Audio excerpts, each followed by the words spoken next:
All right. Good morning, good afternoon, and good evening, wherever you may be. Thank you for joining us. Another episode of Catching Up with Jacob. And Jacob, you heard from Jacob on the hot take, and he did a hot take with us early. He is severely jet lagged, and he's got to teach this weekend. So we give him the Friday off. So we're nice to him. So if you have any complaints against that, we're trying to be nice to Jacob, getting rested for Friday, Saturday, and Sunday. He's teaching this weekend. But we do have David Lister down in the South. David, how are you today? I'm doing great today. It's a beautiful day. Can't complain. Amen. Praise the Lord. God bless you, David. Thank you for being with us. And down the street from my house, not too far, Jay, it's a beautiful day in California. It's getting warmer. Yeah, it's really getting warmer. We went from like cold to extremely hot very quickly. So, Yes. but yeah. Thank you for being with us. And of course, down, it's already Saturday, the next day. David, how are you, Davey? Good morning. Yeah, doing okay. Good to be with you guys again. Amen. Well, thank you for being with us, brother. Thank you so much. And we want to welcome those who are watching us live and those who will watch us later. Welcome in the name of the Lord. Catching Up with Jacob. We deal with current events through the lens of biblical prophecy and what the scripture has to say. And we try to leave you with some encouragement. Sometimes the news is so horrible that people go, what are you talking about? What's so good about it? Well, for one, the gospel keeps going. Christians continue to disciple other Christians. That's good news. At least we ought to do that. And the Lord is coming, and the rapture and resurrection is coming. And so we do have a guaranteed victory. And so we rejoice in that. In the meantime, we make disciples, we preach the gospel, we let people know what's going on in the world so they can better be prepared, better informed, and better prepared. David Lister, you have a couple of announcements. Jacob's teaching this weekend, and anything else you got? Jacob is teaching at the Open Door in New York, and that'll be 7:30 Saturday night, and then he will be Sunday at the Open Door in Baltimore. Those addresses and contact numbers can be found on our website under About Us and Events. That's right.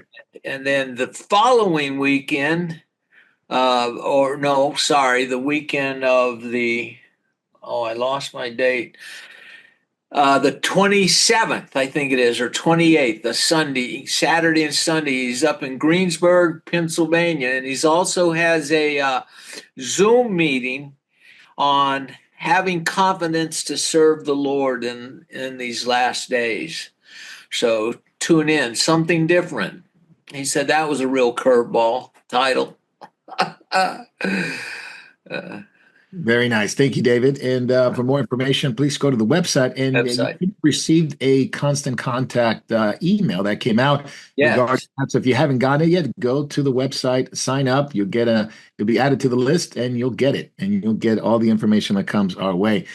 Jay, you want to tell our viewers where they can find us on all different types of platforms, but especially podcast? Absolutely. If you haven't already, you can find our Bible studies on Memorial Chapel. They're a great resource to catch up on old lessons. We're now going to be moving into a series in Jeremiah, so make sure to catch that one. That was the next book that we're going to get into. As far as podcasts, you can catch us at all the locations that you can get podcasts, whether it be Apple, whether it be Spotify. You can download our lessons and listen to them when you're on the run. When you're on the run, yes. Hopefully you're not on the run of persecution, but that seems to be looming. But if it's the case, you will have the podcast available for you. So everywhere you go, you can have it. You can also carry them with you. Davey, you want to tell them about some of the things that we're working on, especially Jacob's visit to Australia, but some of the USBs you're working on. And I know we mailed quite a few of them already, but we got new ones coming up. Yep. Well, Jacob will be in Sydney speaking at Sutherland Christian Fellowship in Kirrawee on Saturday and Sunday, June 7th and June 8th. And he'll also be speaking at the Brisbane Novotel at the airport on Tuesday, June 10th. So there'll be two sessions that day too. There'll be an afternoon and an evening session. If you'd like to order one of Marco's USBs, there's 700 teachings on there. Please email me at Davy, Davy, rosengreen@gmail.com. And we're working on a new USB and updated one of Jacob's teachings, which will be available for the first time at the conference in Australia. So, which will be June. So there'll be an announcement once it's finished and once it's out. All right, very good. Thank you, Davey. And if you can go to the Moriel site, moriel.org, it's a brand new site that we've updated. It's not the brand new site, but it is new in terms of fresh, and it looks great. So let us know. We'd love to hear from those who are viewers to go to the moriel.org and tell us what you think of the website. I like to get people's input on that, but I think it looks great myself. And I like the some of the less complicated version that we have now, and that would be a great blessing. I heard a lot of people say they couldn't find things before. Now it should be easier. So if you have any questions, please go to the website, find us in the About, on events. You can email us, and you'll find different branches there in different missions, especially the missions that we are supporting. So praise the Lord for that. And also ministries like ourselves, Community Church of Devore, that are there, other ministries that are affiliated with Moriel, you can find them there as well. So what a great blessing that is. All right. Anybody have anything else? I think that's it. I don't think so either. I usually tell Jacob, let's catch up with Jacob, but let's catch up with David J. and Davey. David, we'll start with you. Ahead of the Passover season starts tomorrow, all the way to the 20th, from 12th to the 20th, the Ben Gurion Airport in Israel, it is packed, busiest day since October 7th. So people are heading there, even though there's no ceasefire. There's still Hamas is still in Gaza, and they're being uprooted now. Hezbollah is still there in Lebanon. They're being uprooted, but not quite out yet. There's still the threat of Syria with the new regime there. There's still the West Bank and Jenin are still fighting among themselves, and that can spill over into Israel. But yet, quite a few tourists, quite a few pilgrims as we head into Passover. And of course, and for the Christian church, they call it Easter season. But all that is coming together to a busy time in Israel. Your thoughts on that? Well, first off, it's against the trend of what's going on around the world that people are not flying as much because they don't feel so safe, and the instability that's going on in the world. But maybe Jews are thinking, hey, this is next year in Jerusalem. But look, every time I've ever been to Israel, a half dozen, I got to tell you, I always felt safe there.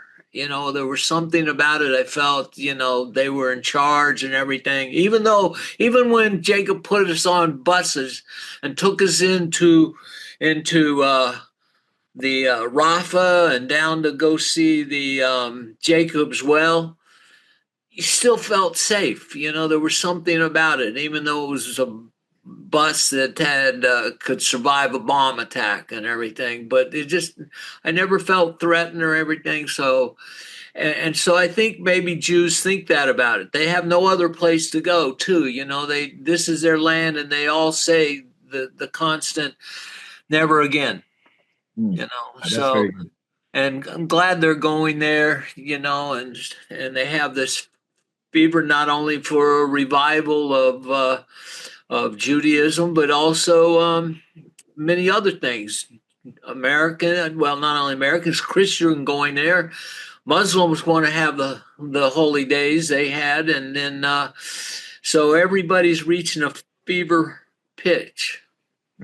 That's very true. Very, very good. I want to ask Jay. Jay, looking back, we were there in Israel less than a month ago. We were there and we looked at the whole thing, what was going on there. Actually, we're going to hit a month now. Yeah, it's obviously April 4th, March 4th. Yeah, so more than a month ago, we were there. At least we started there. You started there way before I did. Looking back at it, not only the places we went, how sparse it was. Not a lot of people were there, not a lot of tourists, not a lot of security at the time, not heightened as it is now, because the Israeli security, IDF, is saying, even though it's Passover season, we're going to really tighten up just because they don't want to have a repeat of what happened not only October 7th, but 1973. But looking back at the time that we spent there and all the opportunities we had to go to places we never thought possible, what do you think? I mean, it was just the right time.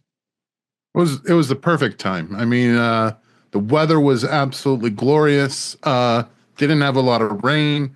It was cool, not hot at all. even in the Dead Sea. For some reason, it wasn't that bad of a desert, and I usually don't like deserts. I think the one thing that sticks out to me is I can't even imagine the traffic that is going to go on in the next few days with Passover and this season. It is going to be.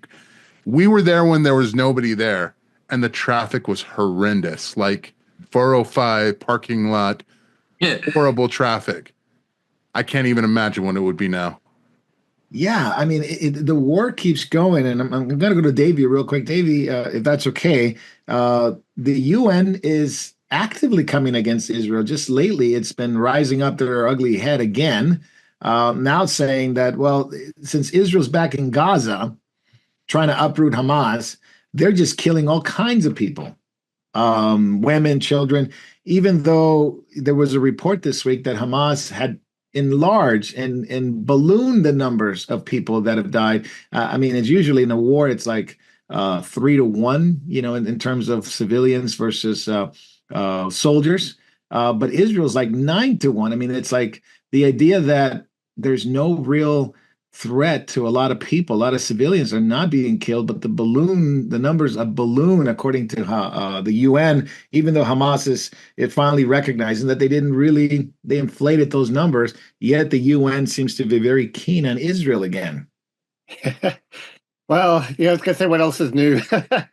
The UN always seems to be going for Israel. It doesn't matter what anyone else is doing in the world. It's kind of like, yeah, they'll stay silent on what's going on, in Syria and all the rest of it. But yep, they've got to come up and attack Israel again. I know they got another, later on this month, they got another, what do you call it, session where they're setting aside 5 days basically to attack Israel, basically on the, I think this one's on them wanting to, get UNRWA out, basically. But yeah, they're UN's not to be trusted. When you look at who's on the on the council there, and the board at the UN, it's kind of like you got all the bad actors, putting China, Iran, Oh yeah, they're all there. Yeah, a list of characters that are, South Africa still has a case against Israel for genocide, even though some of the numbers are highly, highly suspicious, I would say. And yet they just keep going. Even when UNRWA was found to be working with Hamas and other terrorist groups, the UN gets mad and is like, well, Israel shouldn't be kicking them out of their country. I'm going to go back to David Lister. David, the issue with UNRWA, obviously, is a UN, education and promoting schools in the Middle East and all that. The UN is very upset that Israel does not allow them to be in Israel. They kicked them out of Israel. They gave them a notice, basically, they'll be closed in 30 days. And so they literally have pushed UNRWA out and exposed their terrorist connection. Why does the UN continue to push UNRWA on other countries, especially Israel? Well, first off, if there's ever anybody to hate by the UN, it's Israel. 98% of the votes all go against Israel. And so the UN is always a targeting Israel. UNRWA was caught red-handed, allowing Hamas to work not only within the confines of these staging places that were supposed to be neutral, but they also had stashed weapons and munitions all around so that they would be ready at when Israel attacked. So Israel just rightly kicked them out. I mean, and you should, because they're no longer neutral. They're now active participants with Hamas, just like we found when Israel attacked northern Lebanon and attacked these other places. You're finding that they're working hand in hand in schools, in hospitals, in every place. So Hamas just contaminates everything that they touch, and the UN is contaminated with a fever to support Hamas for some reason other than they say they want to be neutral, but they're not. They're active participants. And look, they have the same problems in Africa. The UN soldiers many are accused of raping and women, of murdering men, children. It's the United Nothing is exactly that. A United Nothing. It should be, we should get it out of the United States, as far as I'm concerned. Your thoughts, real quick, David. They're not a big fan of Trump because Trump's not a big fan of the UN or UNRWA. He's been very vocal, and even his administration, for Peter Hessek to the new ambassador Mike Huckabee, they've always been suspicious of UNRWA. Obviously, they haven't pulled totally the plug on it, but they've lost all credibility. They don't like America either because it seems like America is always not only seems to be on the side of Israel. I'm not saying all the time because of the previous administrations, but at least this administration it's also against UNRWA and what they've done.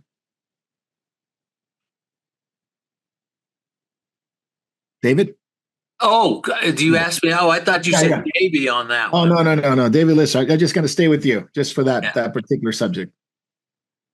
All right. To ask again because no worries. No worries. It's the issue with UNRWA and the issue with the UN. They're not particularly fond of Trump. They're not particularly fond of this administration because they've been very critical of UNRWA and the UN as well. And even though previous administrations have been, as best you could say, very tepid, and they didn't want to touch UNRWA. Certainly, Obama was very for it. Biden seems to be very for it. But even the Bush administration never really dealt with the fact that there were some real problems with UNRWA. But definitely the UN has issues with Trump and his current administration. Huckabee, Hexek has all been pretty much outspoken against UNRWA. Well, they have to because they hid behind children and education and all these good things, but they never really did them. They never really accomplished anything. And so Trump doesn't like the UN. Look, he put Nikki Haley in there, and she spoke out wonderfully. I'm looking forward to if we get the Miss, I think it's Stefanik from New York. Now that they've got the majority back in hand there, that she'll get in there and she'll voice Trump's opinions, and they don't like to hear them, So he doesn't like them. No love lost. No love lost. and look, I remember going back to Daniel Patrick Moynihan. He spoke out of him back in the 70s. Against the UN and what it was doing, and it hasn't changed. It's only gotten worse. It's not really living up to what its goals were going back to Hoover, and him wanting to have world peace and a new world order. Well, there's a new world order, but it's violence and war. Yeah, there's no peace. I'm going to go to JJ real quick. The expansion of the uprooting of Hamas going into Rafah, the things that they found in Rafah, and obviously more things now. You got the Philadelphia corridor down by Egypt. You got the Morak corridor. You have another access corridor. So now we know quite a bit of what Hamas was doing. They found tunnels underneath schools and stuff like that. Is it supposed to shouldn't we vindicate Israel, the IDF, and even if you don't like Israel to a certain extent, if people don't like Israel, that's fine. But the reality is you have to realize that what they've been saying for a while has been true. It's been proven true. Not only UNRWA, not only this what's been found in Rafah and the Philadelphia corridor, the tunnels, the aid and support of Hamas. It's all been true. Yep. I think there's a certain segment of the population that will immediately go, well, you say that it's true, but that's on the media, and the media is controlled by the wicked Semites. The anti-Semitism rhetoric, it's like it goes back to the old adage, who are you going to believe, me? Me or your lying eyes? Yeah. You can't make this stuff up. I see that the temperature of anti-Semitism is just being turned to a boiling point. Yeah. You could show people evidence that the Palestinians had a secret Epstein Island underneath Palestine, and they would still say, no, it was Mossad using the Gazans. It's gotten so crazy. I mean, even when October 7th happened, I've had even friends of mine, they're believers. I don't make fun of them, but they bought into the same rhetoric that was being paraded around, that Israel actually was behind the October 7th. They actually paid Hamas. They actually, allowed Hamas to come in and pay them in order to kill their citizens in order to start a war. I mean, it's like a movie. I mean, literally. And instead of the sad part is, Jay, instead of siding with the fact that there were innocent people that died, women and children that died, they were horrifically burned. We've seen the hostages and the stories. They still sided with this bizarre idea that Israel made it happen, and they never once complained that Hamas was killing Jews or they killed Christians. Obviously, Hamas has done both, but they never rose their voices against Hamas. Any other country in the world that had their citizens killed, if it was the United States, well, whatever country that would be, it would have a full-scale invasion with aircraft carriers. And yet, when they decide to go in and try to capture the people that killed their people, the whole world says, how dare you? How dare you fight these poor, suffering Palestinians? Well, these poor, suffering Palestinians killed their citizens. The government's main objective, its duty, is to protect the citizenry, to defend them, and in cases of this, they don't hold the sword for no reason, to avenge them. That's right. And it's Romans 13 again, right? Romans 13. It's interesting how some Christians, they're quickly to post things about Romans 13 when it comes to, you got to listen to the government and this and that. And but when it comes to defending and protecting your people, which Israel has been doing, protecting Jewish people, Arab people, Christians, both Arabs and Jewish Christians, they don't seem to like Romans 13 much. They don't seem to like it that much when it comes to that. I'm going to go to Davey. It's a real spiritual battle, because we're seeing people that have been friends with us that are seeing Zionism as this enemy of the whole world.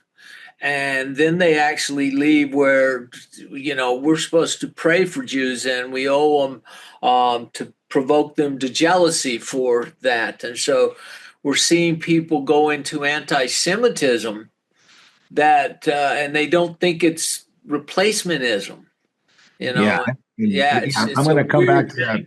Oh, sorry. I'm going to come back to that real quick. No worries. I'm going to come back to that because I do have a whole section on the anti-Semitism. Not a whole lot, but I think it's important to talk about it because it is connected. But I am going to go to Davy Rosengreen.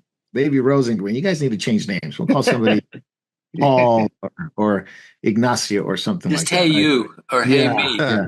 I want to ask you, Davey, your thoughts on the protests in Israel. This protest is kind of unique. There are protests even by ex-hostages that have come back to Israel. These are the hostages that were taken October 7th, spent some 400 days under the yoke of the Hamas. They weren't killed, praise God. They came back, and now the protest is you're attacking Hamas again. You're going into Gaza, Israel. Please stop. We need to save the rest of the hostages. And this is promoted by a lot of young people, a lot of people that do want the hostages back. And it's a very, very difficult thing, catch-22. But the protest seems to continue on. They're getting bigger. Ex-hostages are saying, please, Mr. Netanyahu, stop the attacks on Gaza. We need to get our people back. What do you think of this? It's hard to really find the balance, but nonetheless, somebody has to. Yeah. In many ways, look, I can understand why they're protesting. People like that I'm talking about, I can understand why they're protesting and all the rest of it.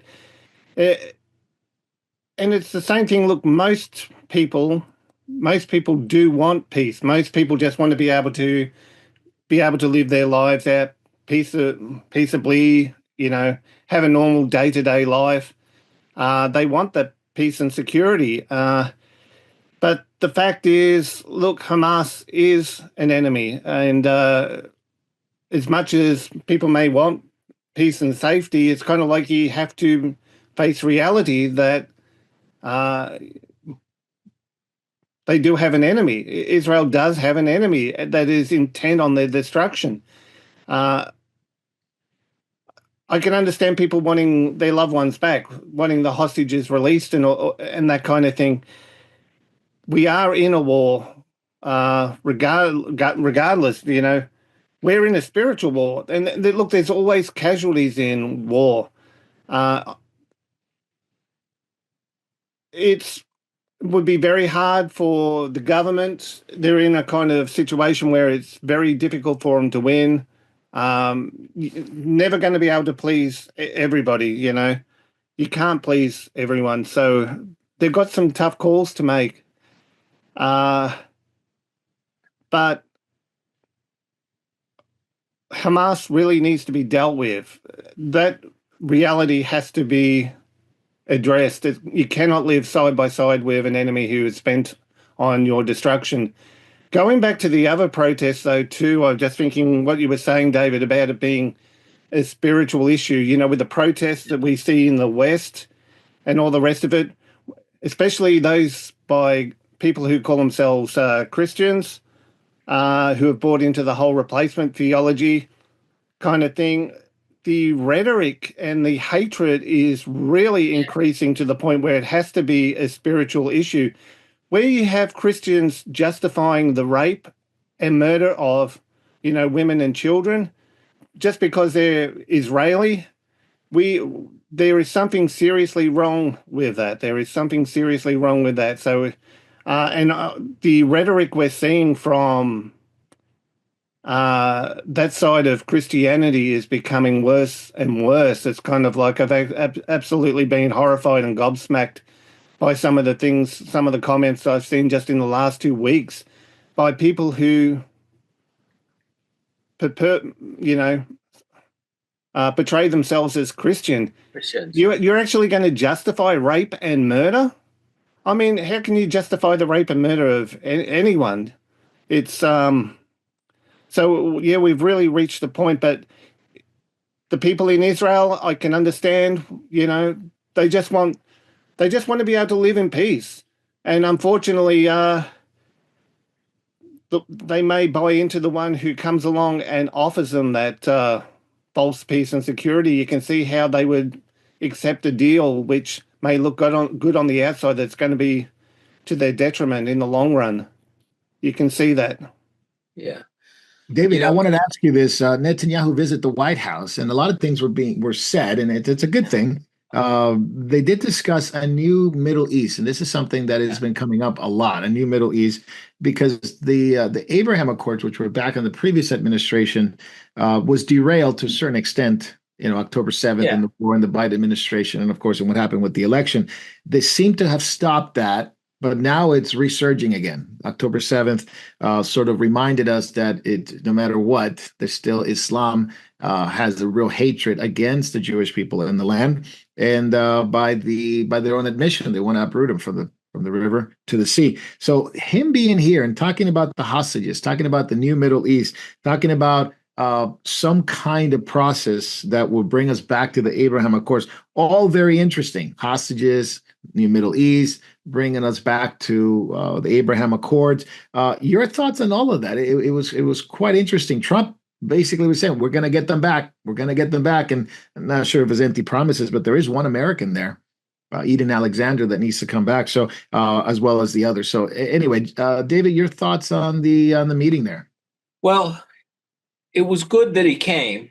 Okay. And we do want to show Israel's support, especially when the rest of the world hates them. But we do see that there is some help from Saudi Arabia for Israel and some other things to try to bring forth the peace. And then also at the same time, you've got, I'm sure it came up about Iran and Israel.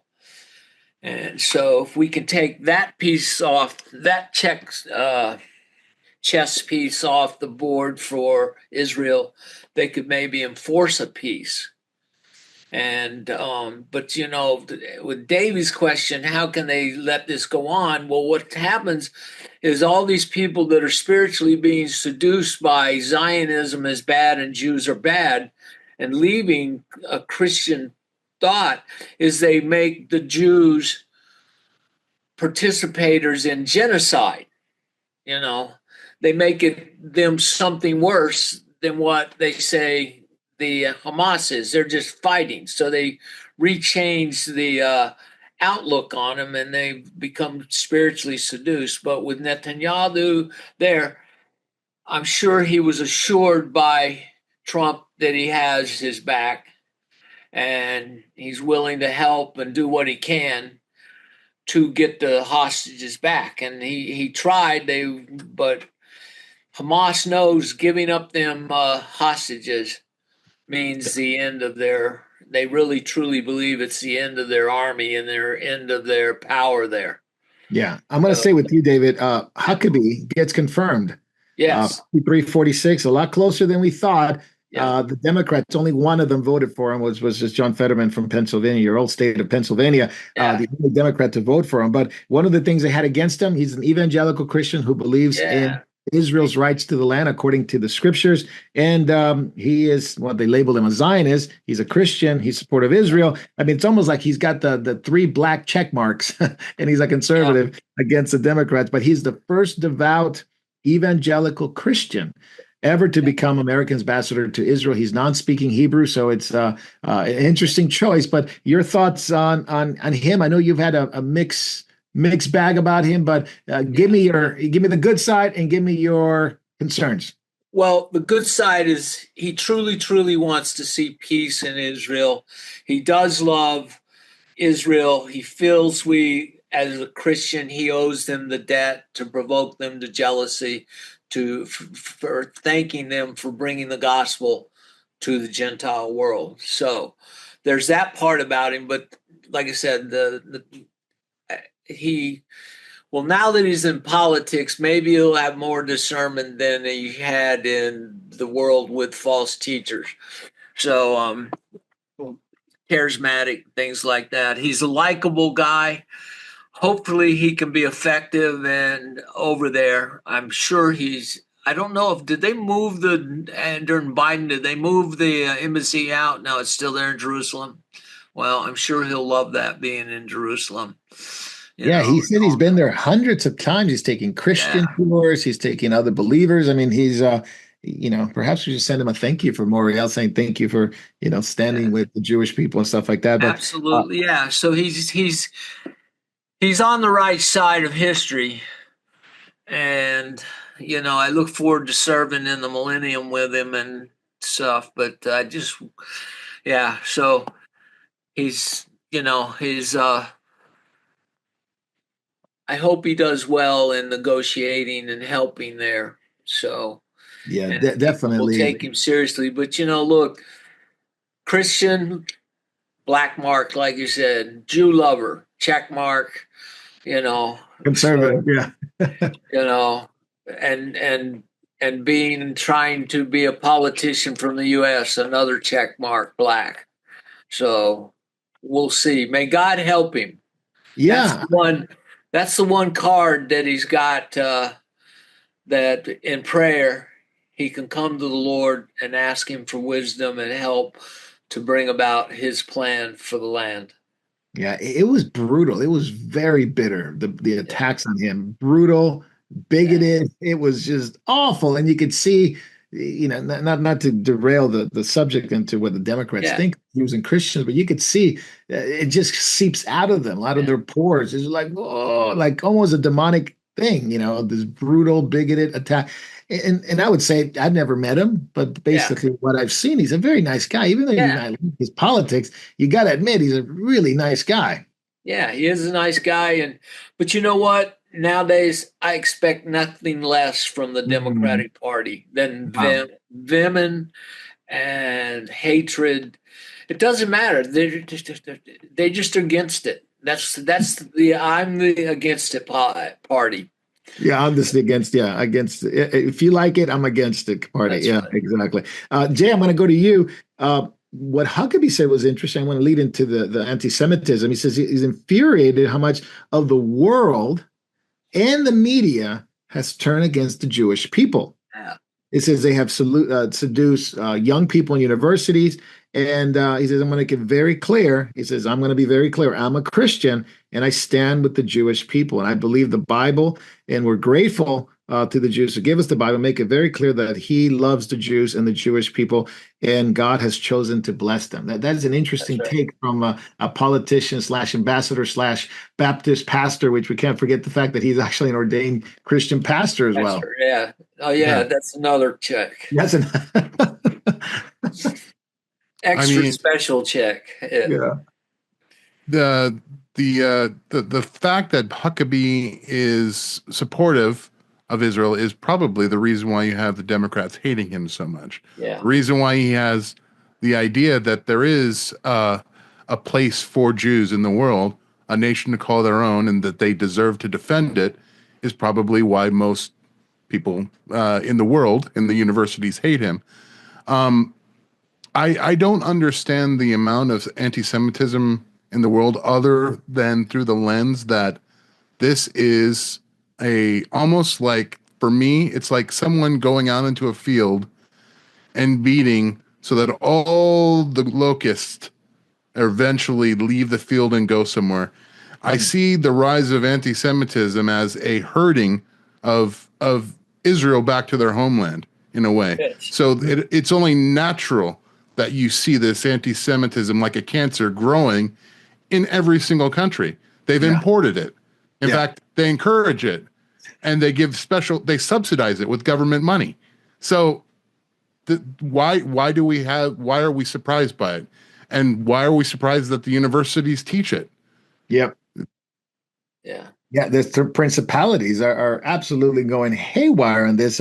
Staying with you, Jay, obviously we saw what Kanye West put up about Hitler being the GOAT, but that's another story for another time. If you want to comment on that, that's fine. But I want to ask you about the Stanford, Columbia, and Harvard, right? All those are being investigated. There's 12 anti-Israel protesters being charged in Stanford. They all hid in I think it was the president of Stanford's office.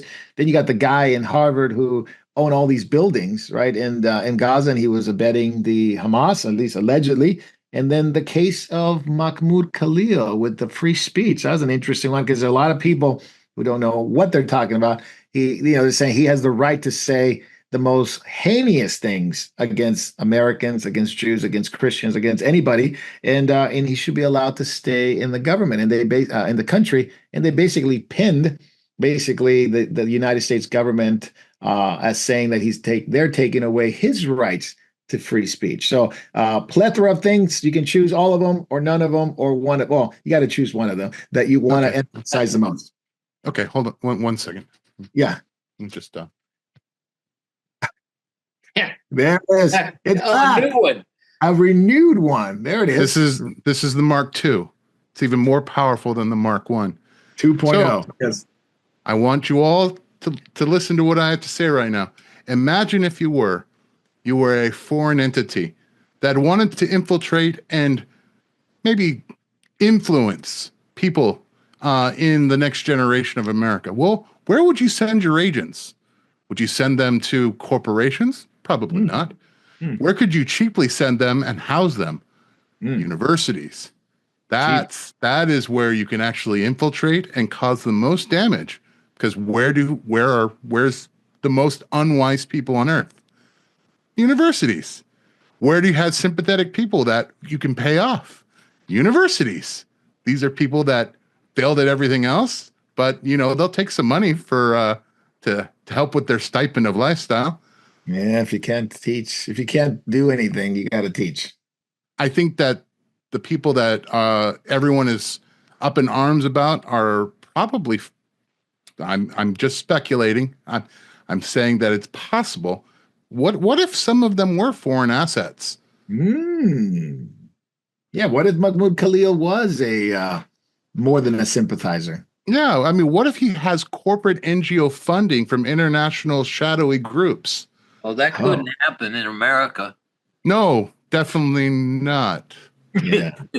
Only Now, all of them are but bring up the case, Jay, of the free speech thing, because I think people get. I've seen confused. Christians get really confused about this issue. Oh, you should just let them speak. Let them, if you shut them up, then that's infringing on the free speech, and we don't want free speech to be curtailed. So, yeah, Mahmoud Abbas, Mahmoud Abbas might as well be Mahmoud Abbas. Mahmoud Khalil should be able to say those awful things. Well, it's crazy because if you're not a citizen, you don't really have freedom of speech. You're not granted the rights of everyone else. Just like you're not going to get Social Security if you've never paid into it. Although we kind of bend the rules on that one. Yes. Well, The Democrats idea too. of freedom of speech from people that do not have freedom of speech in their own country is laughable. You look at most Islamic countries, they don't let you have freedom of speech to talk about Christ, but yet we're supposed to afford freedom of speech for the most vile anti-Semitism in the world. A citizen, I give them full reign to make a complete fill in the blank of themselves. But, foreign students, there's a certain standard by which they need to live, which is, maybe keep your head down. Don't get into political activism when really you shouldn't be able to vote. Yeah, unless you live in California, but that's You're a guest. for a different time. You're a Yeah, guest but in this country. I'm going to go to David Lister. David Lister, I mean, now that we know from these, major CEOs and major companies do not want people from Stanford. They don't want people from Harvard. They don't want people from Columbia. They don't want people from Ivy Leagues anymore. They'd rather have them from Tennessee, right? Knoxville. They'd rather have them from Georgia Tech. They'd rather have them from Texas Tech. And so we're moving away from the fact that the elite schools are no longer bringing anything good to the job market, to just the economy, or even just good to the nation, except for hatred, vitriol. Obviously, they demand to be heard, to be supported. The woke ideologies, DEI. What do you think of that? It's shifting in America, isn't it? We're going away from elite schools, quote unquote, to more, like it or not, these are the students the students coming from the University of Tennessee, Georgia Tech, Texas Tech. They are seen as much more prosperous and much thoughtful than people in the Ivy Leagues.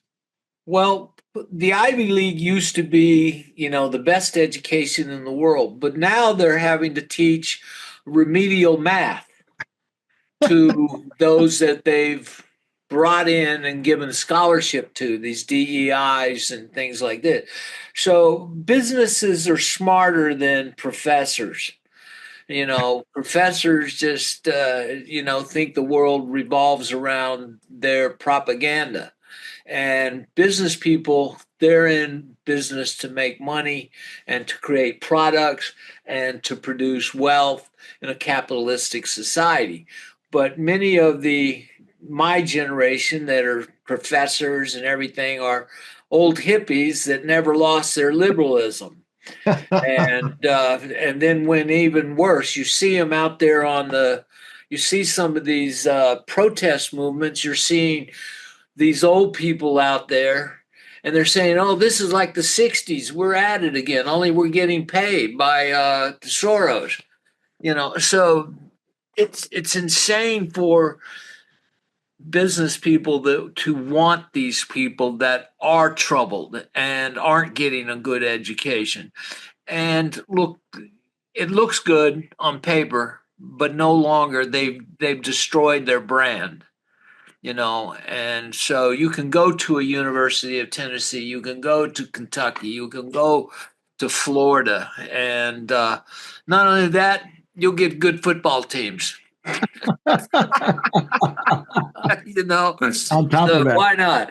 On top of that, I guess I heard that that there is a move toward finding conservative women to marry, and that's where they go. You go to Georgia, you go to Tennessee, you go to Texas, and so you go to these schools and you find conservative women that people want to marry. They don't want to marry the Ivy Leagues anymore. It's another story. That's for another time. Who wants to get divorced? Yeah. Well, who wants DEI shoved in your face all the time and woke ideologies all the time and raise your kids that way? Well, the people who push DEI, Marco, are also the same people who can be swindled, the same people who can be controlled easily. You Yeah. just use their language and they let you into their crowd. They see you as an ally, and suddenly you can get them to do the most ridiculous and stupid things, like Anything, burn right? Teslas. Oh, yeah, that's what we're seeing that today. Keen Like Tesla. stand for Hamas. Yeah. Yes. You see a lot of young white women there, saying to the river, to the sea. Well, what does it mean, young lady, river to the sea? I don't know. It The just sounds Mississippi good. to It rhymes. Florida. The Mississippi. It's bizarre, but I want to go to Davey real quick. Davey, in Australia, you had the same kind of thing in universities. They call them unis in Australia. They had a convoy. We was called it this way, or an advocacy group called Israel Is. And what they simply wanted to do, this is not even anything to do with religion or anything like that. They simply wanted to bring IDF soldiers that were Arabic, right? Some of them came from Christian homes. Some of them came from Druzy homes. Some of them fought. Some of them had lost their loved ones in Gaza or loved ones in Israel with the war. And they came to just sort of bridge the gap with young people in Australia and have a conversation. And, that's what the liberals love that. Let's have a conversation about that, right? And instead of fostering the connections with liberals in Sydney, they actually were met with aggression, demonstration, protests, threats. This is in Sydney. A very serious anti-Semitic movement in Australia has been rearing its ugly head. And this advocacy group has nothing to do with religion, although there were Christians that were speaking to the crowd, but it wasn't to convince them of Christ or the resurrection. They were simply bringing the complexity of the issues in Israel, that it's not what you think it is. The media is lying to you.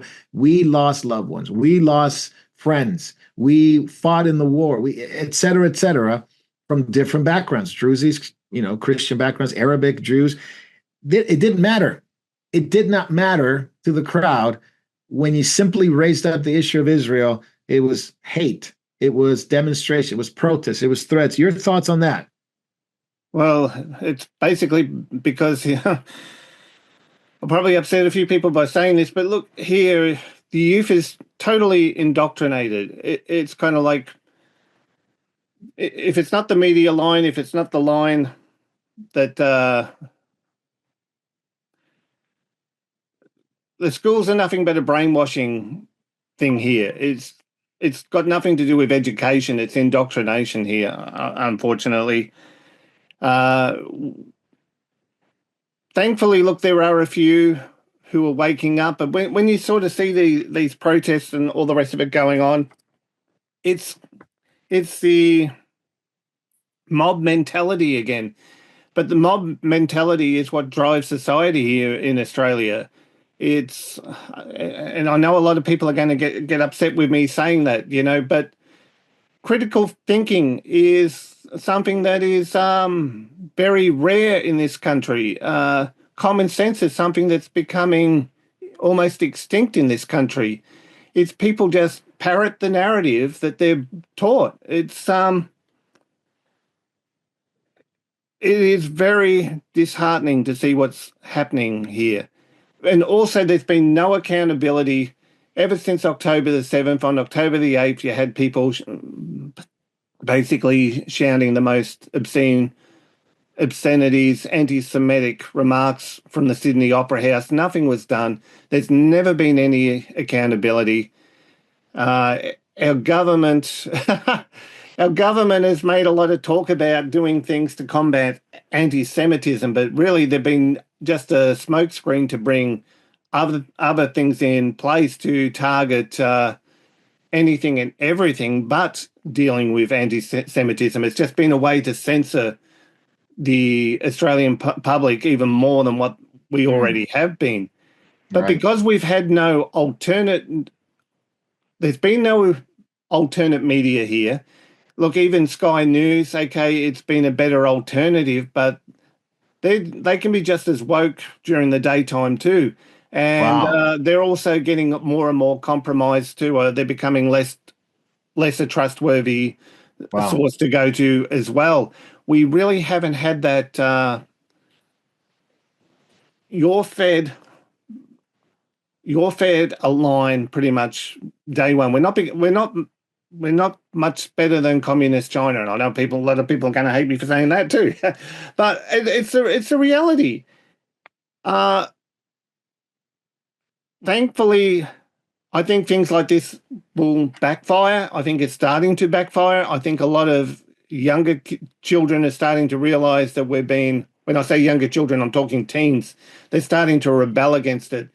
It's kind of like, okay, it's become pretty much, what do you call it, criminalized here now to state certain biological facts.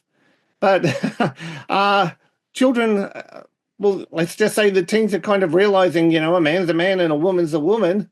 And they're starting to realize that they're being sold a bill of goods, and they're starting to look elsewhere. So this is where the Christian voice needs to be there for them and help guide them through this minefield of total misinformation. But you look, it doesn't surprise me what's happening. It's disheartening to sort of see. And the fact that this event that Israel was holding, they held it in Melbourne too. They did. Okay, good. Yes. The fact that this was an interfaith thing, that it had, you said, it just shows you it's the narrative these kids are being brainwashed with. Yeah, it is unbelievable. And it's blinded by hate. I mean, they wouldn't even let them speak. They wouldn't even let them, the left is so, adamant about like, oh, we have a conversation, hear our side. We want free speech. We want to be heard. But as soon as there is a contradicting or a balance of that ideology, have you considered this type thing? No, they've become shut down completely. Yep, they've become like unreasoning animals. You cannot reason with them, and this is a sad thing. These people were here to, they were doing like a "come, let us reason together" kind of thing. Yes. Hear our side of the story, and but no, they're not willing. They're not willing. It's their narrative, whether it makes sense or not. A lot of things they're out protesting about, they've got no idea. It's just because it's just the mob mentality. They go along with the herd. Yeah, there's the Druzy fighter who lost his brother, by the way, in Gaza. He came out, and this is his quote: "I'm a Druzy. I'm an Israeli. I lost my brother to this war. It hurts. It hurts people that shout at me, not knowing anything about what I went through or what my family went through. I came to talk, not to fight." And they booed him off the stage, and they got him out of there. I mean, it's incredible. It's incredible how, the bastion of freedom and liberty and free speech that used to be the West, Australia, New Zealand, England, South Africa, the United States, Canada, all have an issue with you speaking out in regards to Israel, in regard to our faith, Christianity, in regards to protecting children. It's like like you said, David, earlier, a spiritual blindness has come over, and then there's no real reasoning with them. Yep. And look, Australia's only getting worse. It's kind of like last weekend, I saw an incident where I think it was an 83-year-old woman in Melbourne. She was a Jewish woman. And I should send you the video of how she was treated by the Victorian police. Wow. So the Victorian police would not treat a pro-Palestinian protester that way. But what they did was straight out of COVID. What we saw them doing to the protesters during COVID lockdowns and all the rest of it, they were doing to this, I think she was 83-year-old Jewish woman in Melbourne. Wow. I'm going to go to David Lister real quick. David, before we leave the Middle East and the problem that is going on with anti-Semitism, I wanted to ask you a question about Israel and Turkey having talks regarding Syria and bringing some kind of peace. Obviously, the EU wants Turkey very much as part of the European world, so there's that aspect of it. And also Trump sending his envoy to Iran. Actually, it's not going to be in Iran, it's going to be in Oman. And they're going to have talks about the Iranian nuclear program and how de-escalate that and bring some peace. And it looks like Trump's been very busy, because he also sent the same envoy to go talk to Putin today about a peace deal, at least a ceasefire with Ukraine. So 3 things on the table. You can handle all 3. You can do one or the other, but peace is in the air, seemingly. Well, yeah. Well, he's plus, you've got Russia, you know. Russia, he's given a few weeks to get to the peace table. And Russia and Putin thinks he's trying to get his best position, grab as much as he can before he has to come to the table. But he doesn't have months, and Poland, Germany, they're all saying that he's got to come soon. It's weeks, it's not months. And so you got problems there. And then with Syria, they, of course, you know, uh, prime minister's in big trouble. Forgotten his Oh yeah, Erdogan Erdogan. Yeah, is in big trouble. So that leads to more instability there. And with Iran, you know, he's almost put them on, look, you either do this or we're going to bomb you. You come. He likes Persia. He says they're smart people, all these things, and he wants them to come to the table and have peace. You can't have the bomb. Go be as prosperous as you want. But for me, I don't agree with Mr. Trump on they can not have the bomb, because if you make them rich, they're going to do what they already are doing. They're going to create chaos wherever their money can take them to, and they'll hire whoever. They have a great desire to kill for Allah, and they don't mind, and they'll fight to the last Houthi death, to the last Hamas's death. They like others to die for them. And so, but let's hopefully, Mr. Trump can pull it off to stop their nuclear project, to get in there and actually do inspections. They all say, oh yeah, you can come in, but you can't come here, you can't come there. So he can't do it no longer. So supposedly they're not too far away from having a nuclear bomb, and actually they say they've got six missiles ready to be able to deliver a nuclear weapon. So they know how. They have a lot of knowledge right now. So I think they're going to have to make a choice. I could see Trump allowing either Israel to go in and take them out, or he'll take them out, and provide protection for Israel. So problems. May the Lord help Trump and give him favor in this and bring peace for at least for a while. Yeah, you're very right, David. I'm going to go to Jay real quick. Jay, those three topics of peace that we talked about. It seems like Steve Witkoff, which is the envoy, the special envoy for these people. He's very busy. He's in Russia today. He's in Iran tomorrow. Actually, in Oman. Sorry, and he's trying to get these done. Trying to get peace done. They're influencing the Turkish-Israeli talks to get a peace deal there, even though Erdogan is on very shaky ground, as David pointed out. What are your thoughts on that? Because it seems like there is an external and internal threat within Iran, because they've been telling the Khomeini, you got to get this deal done, because you're going to get toppled if you don't, because Iran is in shaky grounds already economically. Their tentacles have been almost ripped apart, the Houthis, the Hezbollah, and Hamas.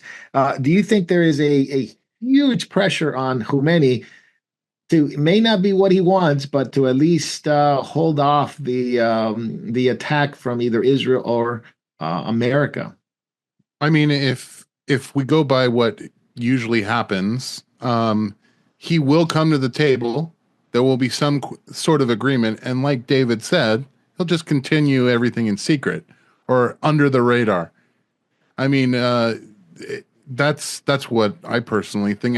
I think there is some pressure, but I think the pressure probably is more grassroots than coming from above. I don't think the other clerics are dissenting, and I certainly don't think the bureaucratic apparatus of Iran is necessarily criticizing him either. I think the people, there's probably a groundswell, but how much freedom do the people have to say these things in public or to act down on these things? I don't think there's a lot of power that they have. Yeah, I don't think there's any real rights or freedom of speech in Iran to say anything negative against the Ayatollah. But at the same time, Jay, I wanted to ask you about Russia because there's also that potential danger there that because of Europe, because of the UK and France pushing, and even the Canadian Prime Minister saying that France and the UK should use their nuclear weapons to defend Ukraine. Can you imagine that? There's a huge push right now for Witkoff to get this ceasefire done with Russia. I mean, he's meeting there today. Hopefully, things come out of that. But we're living in such a world of turmoil because it's a balance. It can go one way or the other. We can have a war in Europe, bigger. This is the biggest war in Europe since World War II, and a huge one in the Middle East. And seems like America's right in the middle of it. This guy Witkoff, very busy man. He's trying to get this deal done. But your thoughts on that part, Ukraine, Russia, and the push there? I think with Russia, the solution really to maybe having Europe stop the saber rattling is maybe a condition within the peace treaty that Europe won't get any type of weapons or assets from the United States, whether they be sold or given. Like a reverse lend-lease. We're not going to actually actively give weapons to fight you, especially when they're ramping up the rhetoric and refusing to come to the table. I think that is really the only solution there is to use America's might to say, we're not going to give you the ammunitions to fight this war. If you want to use your arsenal, well, your arsenal is pathetic compared to USSR, and we are not going to release our arsenal for you. Basically, you're holding their feet to the fire. See if you're really going to go through this, or because you really don't have, like to put it in the euphemism that Trump likes to use, is you don't have the cards. They don't have the cards. Yes. Yeah, you dismantle some of the bases in Europe and say, okay, we're going to take our boys out of the war zone that you're about to create. So good luck. That would shake them up. When you see the United States withdrawing from your country, and you no longer have the what's called the protection of your big brother, suddenly you have to start thinking, who am I? Which bully am I trying to start a fight with? A bully that has more weapons than you.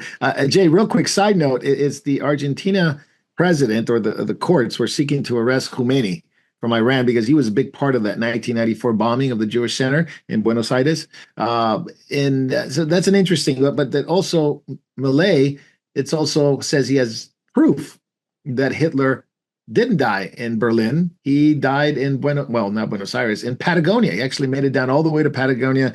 He says he has proof. Sounds like the JFK files. We're going to bring it out. I don't know how true that is, but I just thought it was interesting. Argentina has been in the news for quite some time regarding the economy, new president, but obviously this rule against Iran, I don't know if it is going to go anywhere, but immediately we also have proof that Hitler died here. Talk about anti-Semitism that has risen up in the world, and yet it's been located in Argentina to a certain extent. The attacks on the Jewish people there, and of course the harboring of Nazis that goes back to the 40s. That's interesting, isn't it? Yes. Well, let me go ahead and it's time. Let me put this back on real quick. So I'm going to take you down a little rabbit hole here. All right, let's. I like this. First of all, let's do the etymology of the word Patagonia. It's the land of the giants. Yes. So what if, as many have speculated in the past, there was a connection between, they call them aliens. I'll call them demonic forces. But demonic forces, the Nephilim, and Adolf Hitler. Then the fact that he made it down to Patagonia suddenly takes on a whole new meaning. Because he's in the land where, during the time of Magellan, there were 7-foot people supposedly. I mean, I'm not saying that that's true, but stories from the Portuguese and the Spanish say that there were land of giants down there. Other than that, my comment is, Do I think it's surprising that Hitler made it out of Germany, considering we found a burned body of him at his bunker? That seems a little convenient. And it seems also that, they got rid of the evidence really fast. I don't know if there's DNA tests ever done on the remains. Hitler has living relatives. Yes. You could find out, does this body match the mitochondrial DNA? But yet that's not been done for some reason. No. Not to mention that, yes, we can talk about Operation Paperclip, how the Nazis were brought into the U.S. as far as science. But if it stopped at science and doctors, that'd be one thing. It doesn't stop there. They brought people from the SS into different agencies in the government to train them how to do counterintelligence and how to do, let's call it interrogation techniques. Techniques, yeah. And so when you have that kind of, let's call it cooperation in this hemisphere, I'm not surprised that maybe there was a deal talked about. I mean, we still, to this day, the Nazis had so much gold that we haven't found. Where did that gold go? Who's got that gold? I don't know. There was no doubt, Jay, that the Nazis were very into the occult, and a lot of things you're saying, it's time to bring the hat out. But it's what we're saying is that they were occultists. I mean, there's been books written about that. The whole story of the Temple of Jupiter from Pergamon going down to Berlin, and it goes on and on. The Throne of Satan, Revelation chapter 2 and 3. Surprising. I mean, we've known that there's been Nazis in Germany. That there's whole towns in Argentina. Yeah, that they look like German towns. There's no doubt that German town down in the south by Patagonia, a lot of that area looks like Germany. It actually snows there. It's very cold. So I forget the name of that town. I forget the name of it at the moment. But there's a town that a lot of Nazis. It's common knowledge within Argentina. They live there. They lived across the lake, and they who knows, right? Yep. And that's what you got the hat on. Yep. And that's perfect. That is perfect. Thank you, Jay. David Lister, I'm going to switch gears here. Before we do that, I just want to remind everyone, please send in your questions. David's here, Jay's here, Davey's here, I'm here. We'll do the best we can to answer the questions. Jacob had tremendous jet lag today, so he did the hot take, and he is resting right now, so please keep him in prayer. But we're here. Send your questions in, and we'll get the answers according to scriptures. David, I'm going to go to you because of the war. Not the war in Ukraine, not the war in Middle East, not the war that seems to be heading over into Syria, that it's been very bad right now, but a world war, the economic trade war that's been going on. And Trump just obviously he brought the reciprocal tariffs. Jacob talked about that. So when we hear the hot take, you can see more about that. But he also announced a 90-day suspension this week against specific countries that are not retaliating against the measures that the U.S. has brought to counteract the horrible trade deficits that the U.S. has had for quite a few years. But it seems to be this is geared toward China. This is where it's coming to a head. China added more tariffs to the U.S. U.S. added more tariffs to China, and back and forth. So take us down that hole. I don't want to say rabbit hole, but take us down that road where you see where we are and where it's going relating to China. Okay. There's an old song by YouTube. I'm not a fan of YouTube, but they say war is waged for the gold. Okay.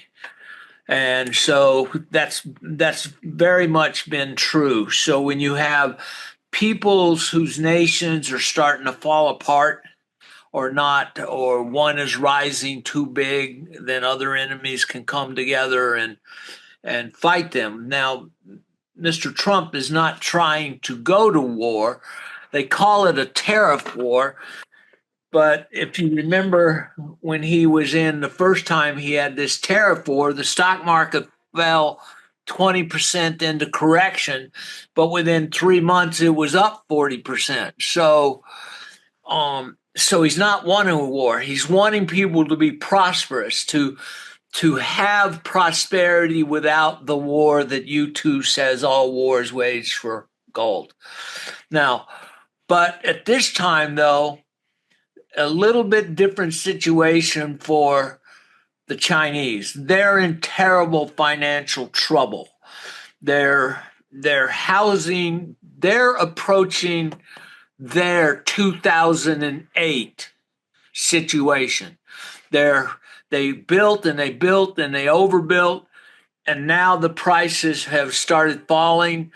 And people that bought houses, the Chinese people that bought these houses, condos, or council house, or whatever you want to call small little apartment, we would call them here. Yeah. They had this feeling that they were rich, that they were owning something. But you bought this house for $2 million, and now it's worth $1.4 million, and you're still paying $400 a month for it, and you only can really afford maybe $200 a month, so you don't feel so rich anymore. And so what's happening is their economy is deflating. All right. And so now you have their army posting pictures and of Mao and their economics, Mao. So, hey, let's go back to Mao. Mao wants to rule the world, the communists to take over everything. But at the same time, there's even questions where Xi is in charge of the army, and they may be they don't like the particular situation because they probably bought a few houses of their own, so they're not happy. So they don't feel rich no more. And what China has done is during 2020 and COVID, when the rest of the world shut down, they ramped up and just wiped out manufacturing every places. Now, they became a member of the WTO, and they have never obeyed the rules. Never. And so what they've done is they are doing a lot of rebranding. They send a whole container over to X company, and then the next day they ship that thing back out on another boat coming to America, rebranded as made in so-and-so. They even do the rebranding in China, knowing what they're doing. In Mexico, they're involved with this rebranding. They bring in these parts that come manufactured in China, go over to another place, and then brought in here to Mexico to assemble, and they want to send it to here. So Trump has put a stop to that. So now this has upset the apple cart for the Chinese, because now they're putting big tariffs on them, and these other little countries that have been colluding with China, now they're in trouble because China is sending 300 ships a day of capacity to America, and now they're not going to be able to afford the tariffs to bring them into the country. Now, we may face, Mattel's facing a problem. You may not be getting your Christmas toys unless you get them this month, so if it keeps up. So you may want to rush out and buy your Christmas now and start boosting our economy. But and so you have that issue is they make a lot of things, but they also control other things, and they're flooding. Even Europe is at war with them because they're flooding crappy $10,000 electric cars on the whole world. And people say, David, go ahead. David, that's something that is not talked about enough. Thank you for bringing that up. They have flooded the markets with EV. Yeah. And Europe even put a high tariff on them because they were destroying their EV market with really cheap Chinese. Anyway, go back to you. Sorry. Yeah. So anyway, these cars are being flooded, and they're pretty interesting because they make them for their own taxis, and it's interesting how they take a battery, it just drops out like this and scoots over to the left, and another one comes in, and out it goes. In 30 seconds, they've got a whole new charge. So they're really thought about these things, but they're and they're wanting to destroy everybody's economy. Even yesterday at a summit in India, one of the main speakers was saying, look, they're destroying everybody's economy by what they're doing. And they agree with Mr. Trump. That's and right. Mr. Trump has exposed China for what they're doing and has put them into a bad spot. And like I said, this it's really ticklish issue for Chinese leaders because they're having to cut interest rates, they're having to launch new programs, they're telling local governments, look, all those extra apartments you got, well, you rent them out and say they're low cost housing. So they're trying all these weird ways to accommodate people and to get them back. And they don't like saying in the East, you don't like saying certain things because it gives person bad face. Right. And if you say deflation, that's not a word you want to use there.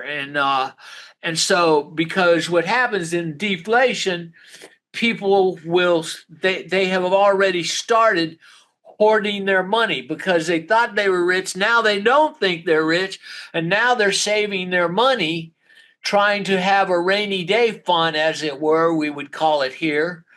And so they're not boosting the economy. And so they don't have a like America, we're consumers. Americans will have a house, they'll fill it up, and then they'll go rent a storage shed to put the other stuff in because we like consuming. And so we spend a lot of money. And so they're being wise and trying to save their money. And so that further makes them not consumers. So all these ships they're sending to us, they're not going to be buying those goods. So there's nowhere in the world these goods can go. And China's industry is going to grind to a halt if they don't make a deal. The problem is Xi doesn't know how to get to the table and save face. But take a look. Trump's in the White House. He says 75 countries are lining up to come to him. Xi's running across the ocean there to go to Vietnam. But Vietnam was in line first over here with us. Immediately. Yeah, immediately. Vietnam look, the Trang sisters fought China in 600 AD and whipped China and kicked them out of their country. And they've never trusted the Chinese. They had to go with the Chinese against Americans, but when I went to Vietnam, they like America. They look like America. I said, what does Saigon look like? It looks like New York. Kentucky Fried Chicken, Coca-Cola, you name it. It's got it, and they love scooters. So they want to work. They want to work hard. They actually do love scooters. You're right. Yeah, a million scooters. I seen them come 15, goes green both ways, 2,000 scooters going one right behind. But what they want to do is Vietnam's going to have to make a deal with us. Hey, all that crap you really need, all that stuff, America, you really need. Well, we can do it, and we can do it cheap and build our country. And we'll build with you. Right. This is going to be the deal that Trump's going to want to make, and that's going to hurt China. Now you've got Japan and South Korea. They're very interested in Alaska and liquid natural gas, petroleum, and so they're willing to put up hundreds of millions of dollars to help build that plant. And we're just burning that gas off right now, 24 hours a day, burning it all off. Now they're going to put it in a pipeline, send it over the Japanese, which they need because they cut down. They've had a deficit with energy because they've turned off a lot of their nuclear reactors, and they're thinking about turning them on. But this could help keep if they buy this. And then also Trump is saying, look, we'll work with you, EU, but you got to buy our oil our gas, natural gas, which he told them before they built that pipeline, and then somebody blew that one up, and they had a kind of a buy real expensive gas. So, so the world's in a delicate situation. Mr. Trump needs the wisdom from above to move all these chess pieces and understand his opponent. Now, most people don't understand that Mr. Trump, they say, oh, read his art of the deal, read his art of his deal. But Trump's real Bible is Sun Tzu's The Art of War. That's where his that's where he got a ideas. lot of them. Yeah, exactly. Yeah. And so, but the Chinese know it, but here in America and elsewhere, people don't know it. But look, Trump wants prosperity for everybody, and I hope he can do it. I hope things can turn around and we don't go to war. You know, nobody wins when you have wars. People die. Yeah, And things absolutely. go really bad.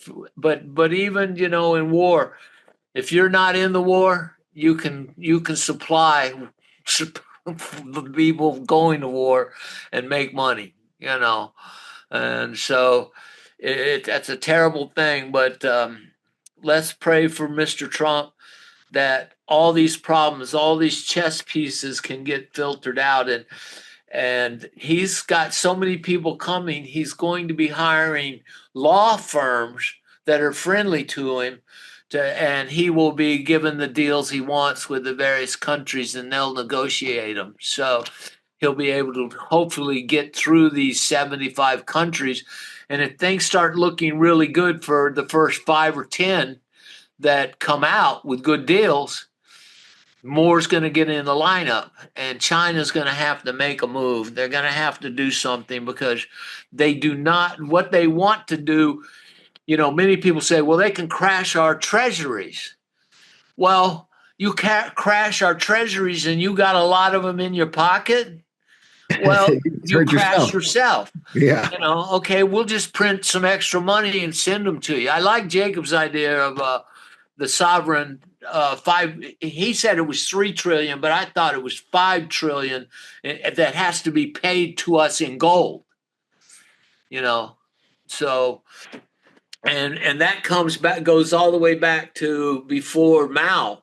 And the thing with sovereign debt, even if you change leadership in a country, you still own that sovereign, but not like they'll keep their word. Yeah. Their word. But you know, you can say, hey, if you want to be part of the modern nation, but they may experience a 2008 and that they somewhat inflicted on themselves. And Yeah. Thanks, David. And obviously, what you said and what Jacob explained, obviously, you know, things like this, people don't know. This is where the panic comes in. Obviously, hedge funds and Wall Street and the media are all completely getting people panicked into blaming Trump, blame this, the tariffs. You know, family members of mine that speak ignorantly. Unfortunately, I would tell people don't panic. Look, like I said last time, it went down 20%, and all these big tech stocks were oversold. ignorantly A about the lot of fact the market was oversold. They have to correct it, because don't think, you know, all the news guys that don't know what they're talking about. They say, "Oh, we lost $12 trillion."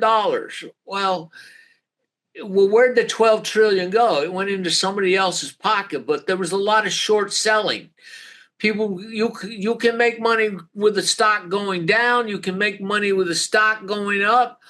And so the money has to go somewhere. And nowadays with computers and AI, they can do millions of transactions in a minute, make $20 million, and then turn around and do it the opposite way. Is that when it buys, then it goes up. So look, I can tell you I got out 3 weeks ago. I'm not an advisor. I don't tell anybody, but I can tell you what I do. I got out 3 weeks ago, and I'm making some moves to get back in, but I have been buying little things. Don't get in a hurry right here. There's time. Patience is a virtue. But if you think there's some good value stocks or growth stocks, things are hitting the bottom. Look, Amazon. Amazon doesn't look so bad. They're investing 100 more million dollars in their business. Walmart is not panicked. 60% of their goods are from China. So what does that tell you? They're not panicked. They're expanding. So they're wanting, so they'll work it out, Yeah, exactly. And of course, I'm going to go to Davey real quick.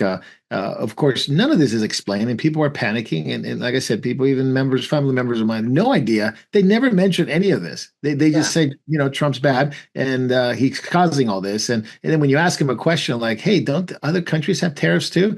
If tariffs are bad, why aren't they doing it? Well, they're doing it too.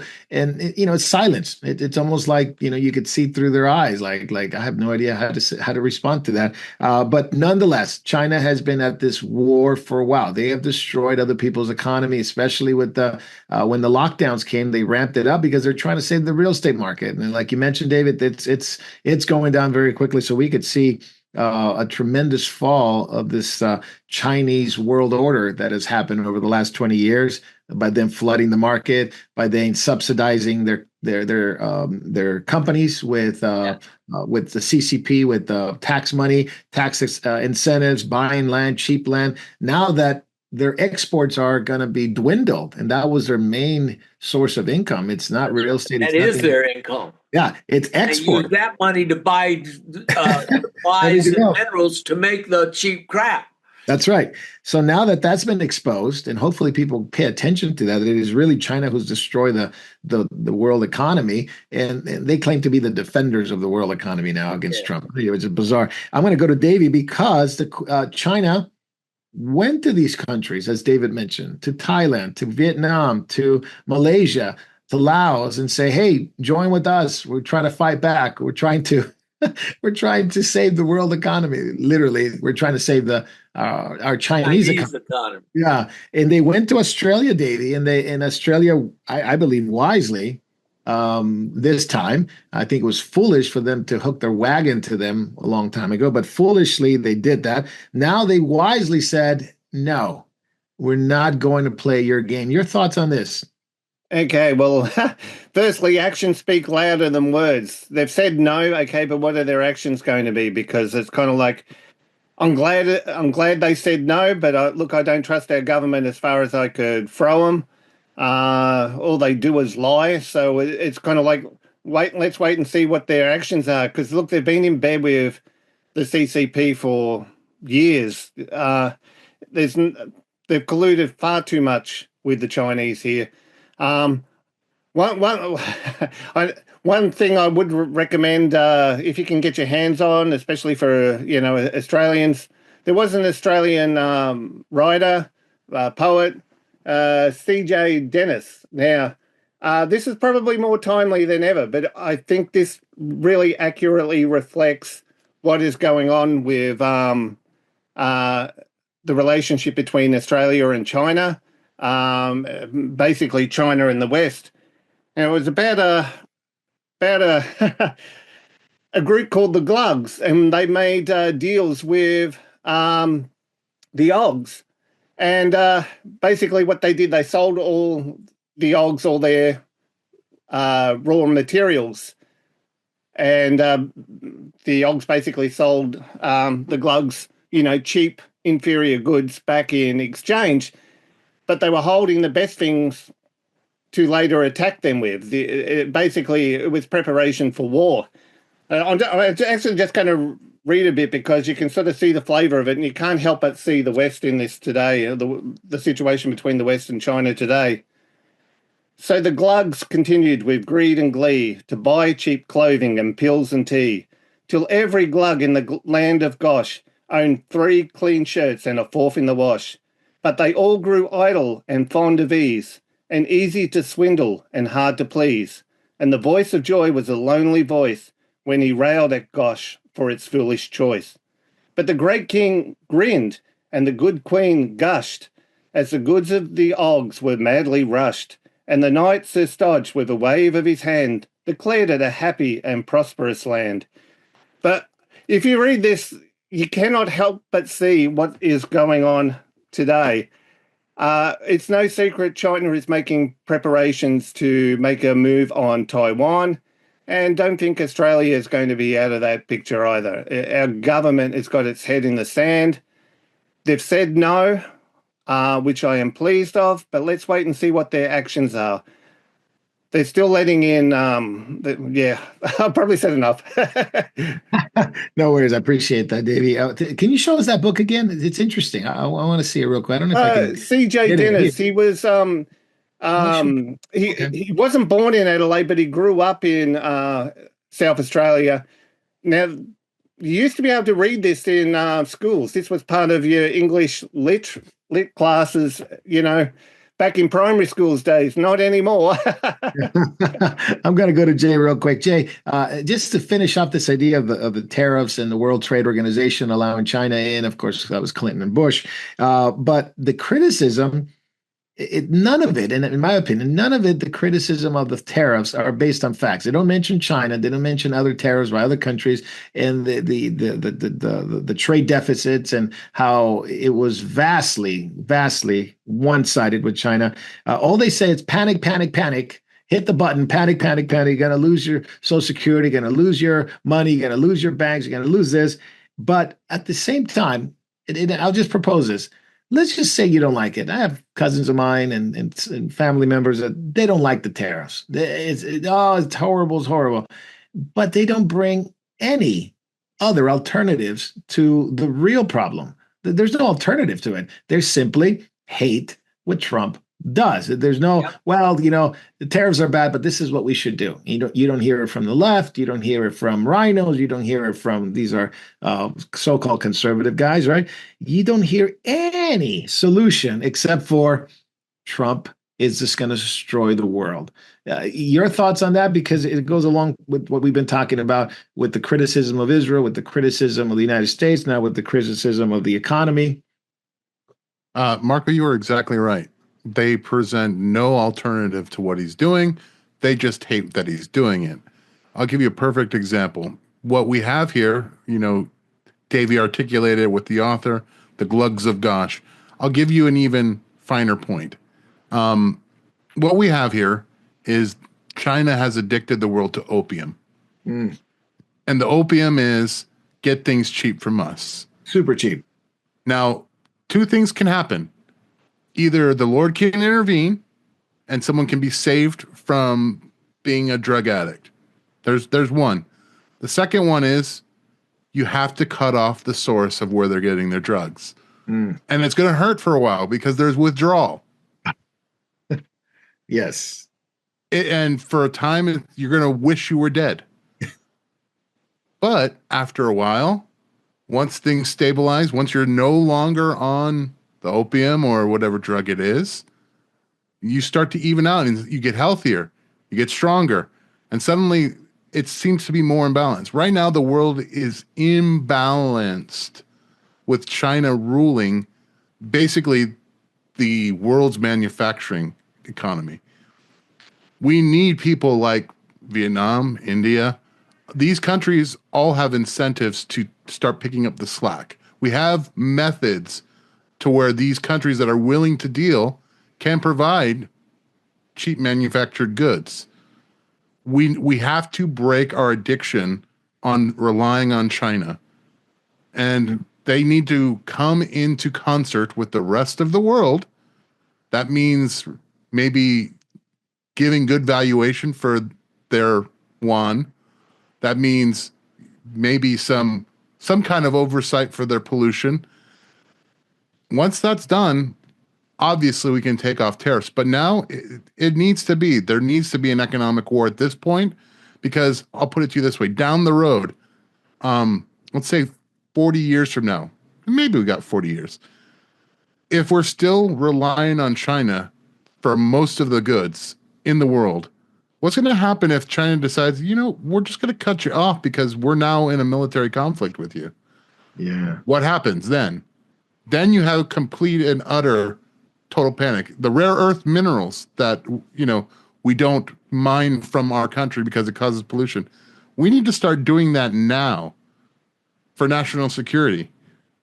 And the whole world needs to start looking to making sure that there's some backup to when there possibly could be a geopolitical conflict with China.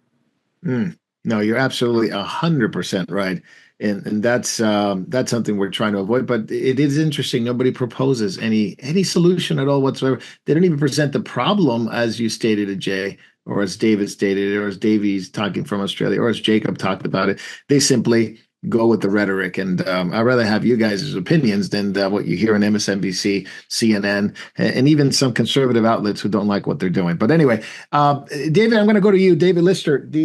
Why is Mexico and Brazil so boisterous about this working together now with China, with Iran? You had the vice president of Brazil sitting with Hamas and Hezbollah leaders back at the inauguration of the new president of Iran.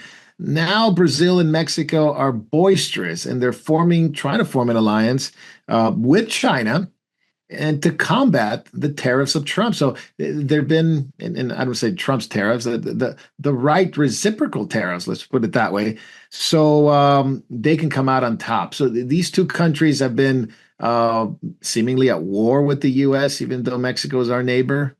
But your thoughts on that, because it covers more. It covers more with Mexico than just the tariff wars. You have the border war, you have the cartels, you have the water war going on in Texas. Sum it all out for us. That's the sewage war. Yeah, that's right. Yeah. The thing is with Mexico, she's an actual communist, avowed communist. So philosophically aligned with China. And Mexico has got addicted, as Jay talked about, to the fentanyl's money. Okay, they're the drug suppliers, killing 100,000 Americans, and their supplier is China. So they don't want the money cut off. They like the standards. It's not our people going, but with the tariffs that Canada and Mexico thought they had a ironclad treaty with us. Well, the treaty had exceptions. That if you don't do this, you don't do that. Well, then we don't have to obey the whole treaty, and they have neglected to stop an invasion of our country by the cartels of America, selling drugs, going back to Vicente Fox. Information came out after he was out that he had been paid over $1 million a year to look the other way. Well, I don't think anything's changed other than probably the price for that it went up, and probably above inflation. So everybody's getting bought off by the drug money, by the illegal money, and then the factories are running really, really full tilt because they're getting these cheap parts putting together and sending engines and cars to America. Well, now these car companies are halting these automobiles at the border. So that's going to tie up the railroad cars to bring more. So the factories are going to be slowing down. People aren't going to be having their lifestyle the same. So the love of money is one of the main reasons. The love of money and the love of evil. The love of evil. They've gone from a good conscience that God gives us to a bad conscience, to a seared conscience, to an evil conscience. And so this is the way many of the world is going, and they don't care where they make their money from or get their money from. Capitalism is nothing more than a vehicle to be rich with, supplying whatever you can, and you don't care the cost. So these are the same type of thinkers that in early America that polluted our waters and dumped chemicals and everything without even counting the cost. And so that's the mindset of these new barons of the South. They want to to have wonderful life, but don't care about anything else, and so that now Canada, Mr. Carney up there's already caved, so he's got to come down and make a deal because we can cut it. We have plenty of lumber here in America. We have plenty of land, that our liberal administrations cut off the ability to harvest lumber. But we have Lee Zeldin can now write a zoning permit. We can write zoning permits to do nuclear power plants to build. I know there's a company in Oregon that's already dealing with 14 states to build small nuclear reactors that can power companies in local areas and things like this. And these small nuclear reactors don't have the meltdown that the large ones do. So they're salt, and it's a different way of doing it. And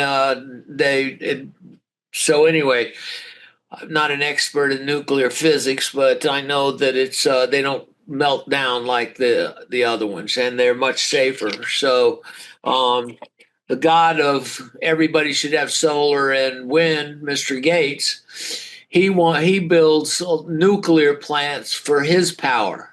So Canada's in trouble because if they don't bring these parts in and they have to pay these tariffs, well, they lose because their economy is built on American dollars, flooding and supporting their Canadian dollars. And also because of the rift from the Western states against Ontario, there's even internal complaints and rumbling among themselves. Let's just hope that somebody besides the Liberals get in charge of Canada. They need a common sense candidate. So, yeah, for sure. And the other one, and I was actually Brazil. That I wanted to talk about because you have the situation here. That's okay. I know Canada was on your mind. Brazil, they have been very supportive of Iran, very supportive of China. They got a communist president now. But one thing that's really interesting with Brazil, even though their economy is really struggling, is the fact that they have persecuted a lot of Christians. It is still the largest evangelical country besides the U.S. in the continent of North, South, and Central America. They persecuted Christians. Mexico has persecuted Christians down in the South by Chiapas. So you have to, it's interesting, isn't it, that these two countries are most boisterous against any kind of free trade, siding with Iran, siding with China, are the ones that are persecuting Christians the most. Not saying it doesn't happen in other countries. There are plenty of communist countries in South America, but those two specifically, they had a good president at one point, Bolsonaro. They got him out. They ran him out like they wanted to, run Trump out of here as well. But he was very kind to Christians. He was very open to believers there, and they thrive. And actually, Brazil was thriving because they were so kind to evangelical Christians at that time. Now it's not. Now they're in trouble. David, your thoughts on that? You think and obviously I believe that, but you think there's connections to how you treat God's people? It's how God will treat you. Absolutely. Look, he watches over those, and many people that face persecution can earn the crown of a martyr. You don't get it by just not being. You got to actually earn that crown. And but God watches over and puts them in a special place underneath the throne. And so if he thinks about them that much to put them in a special place of protection and reward, that if you touch Jews, born again Christians, not the fake ones, he knows the difference, But unfortunately, the fake Christians get thrown in with the real ones, and then maybe in jail before they lose their heads, they might get to know the real one because he is merciful. Mm. But, you can't touch the apple of God's eye. Because one thing the New Testament thinks, this just came to my mind, Marco, that we, because of what Jesus did for us, we are now the adopted sons and daughters of the Most High God. Amen. And I don't know any good father that would let his children be abused without taking measures to bring correction. Yeah, and that's in the book of Revelation for sure. The indignation of the Lord against those who have persecuted from the time of Israel, the prophets. Jesus spoke about it, that they've done it, and God is going to bring retribution. How long, O Lord, will you not bring vengeance, right? That's and then right. Martyrs under the altar. Speaking of persecution, David, I'm going to stay with you. We'll finish the episode here with Christian persecution, because this seems to be ever increasing. We almost have like a section of this every catching up, because it's happening in a lot of Western countries. It's happening in the Middle East. This one in particular, Iran. As Iran is ramping up for seemingly war or nuclear talks, however you want to call it. They've been arming Hamas, Hezbollah. They've been arming Lebanon, the Houthis, Yemen, everywhere they go. Now they're in trouble economically. They want to get this deal done, probably to save face. But nonetheless, the Christian persecution in Iran has increased. In fact, many of them who watch over how they treat Christians are calling it a crisis. A crisis that they haven't had before. Christian community is facing a crisis in Iran. It's obviously this is more legislative as well as violence. In fact, Article 18. This is their persecution. They don't call it a persecution treaty, but basically it is the persecution treaty that they basically formed. That you can be sentenced to 260 years. They've handed this down to like 96 Christians. You can be sentenced for 3 years.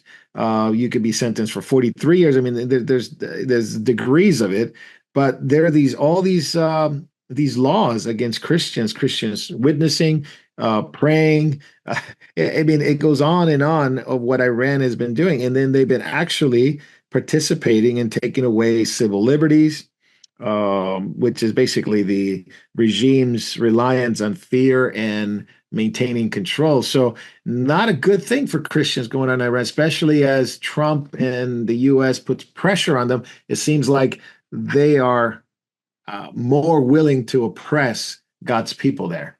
Yeah, they feel the pressure and everything, and so the God of death that's controlling them is just ramping them up. Many of them are demon possessed and oppressed, and so these people are, they're just under this principality, and so they'll go after God's people. But God's people often multiply. It says the church grows on the blood of the saints. That's right. And look, Christianity has been in Persia since Daniel's day. Well, of course it was Judaism, but same believers. God. Praise the Lord. Yeah, and actually in Persia there, they long accepted Jews and still have a few left, there, but up until 1898, I think it was, when that general started attacking Jews and Christians, and then with they had the overthrow of that guy, and then they had some stability. But once the mullahs were given reign, if you cross a mullah, the sentence is death. 242 years, rarely can you make it a year. Yeah. Because you're put in prison and that's it. Look at that young woman who wouldn't put on her veil. Yeah. They arrested her, beat her, killed her. Yeah. And they're doing this to women. Yes. Just because you don't dress, not according to the Quran, but according to their own made up desires. It's not the dress code is not in the Quran. It's only in the Hadith. The sayings, and then that even varies from country to country. Mm-hmm. Absolutely. Now, in the West, David, in the West, you don't see it maybe to that degree as Iran, but you start seeing a ramp up of going after Christians in the workplace, going after Christians in the UK, praying on the streets, standing up against what they see as injustice. Here's a case of a Christian nurse in the NHS, Jennifer Melly, who is in St. Healer Hospital in London, who came against, well, it basically stood up for her faith, and it says, I'm not going to call a man who has been convicted of transgender child sex offense. Basically, he is a transgender who was convicted of child sex offense, and she called him a Mister, a man, because of her faith. She says, I'm not going to deny reality, but she was suspended from the hospital, and the hospital basically took sides with the fact that she offended this convicted fellow. Yeah, so she's being defended by the Christian Legal Center, but you see things like that. This is not the first time people in the workplace, but I don't know. England's lost their mind, and Ireland's lost their mind. The West has lost their mind. Here in America, the left has lost their mind. Yeah. Well, what's happening, Marco, is they're being invaded by Islam. Yes. Okay, and like many cults, what happens is they come in and they create a power center. Okay, and then they vote. They use our own democracy against us. They come in. They take up seats on the city council and they vote in block. And so you get 1, 2, 3, and pretty soon you have a majority. Once you have the majority, then you get your mayor. Then you get, then you control the city. And then as you bring more in, as they're doing, and then they also have large families, have multiple wives, so they have even larger growth. And so in just a generation of 30, 40 years, you can take over whole cities. You can take over, look what's happened to London. They're only 10%. Crazy what's going on with London. It is crazy. It's insane. And Islam controls 40, even though they're only 10% of the population, they control 45 major cities. And so England has fallen, but and the people can't go back because they voted in liberals, and the liberals are approached by Islam, and they come over and say, "Hey, we'll get you in. We'll help. We'll vote for you because you agree with us." And then once they get in, the mullahs and the complainers come to the mayor and say, "Hey, these guys are praying against us. They're yelling at us. They're just like in in Acts 6, you had Stephen speaking out, right? And they couldn't handle it, and they couldn't handle him because he was full of the Holy Spirit, full of wisdom. He's under control of the Holy Spirit, and they had to go get people to lie against him. And this is what's happening. It's nothing new under the sun. It's the same problem. They get people to lie and create more lies, and then those in power know they're held in power by these groups and the block voting. And so unless England stands up and takes back city by city, it's like the verse, I can't remember its address, but it says they'll be fighting them until they are wore out. They're worn out, absolutely. Davey, I'm going to go to you real quick. You and I have been talking about Enoch Burke for quite some time, and you've been updating me on some of the things he put out. And recently he put out a video. I think we talked about it in our prophecy update. It's the penalty for going against the government, and his account, his livelihood, his any savings, not only frozen but taken away by the courts.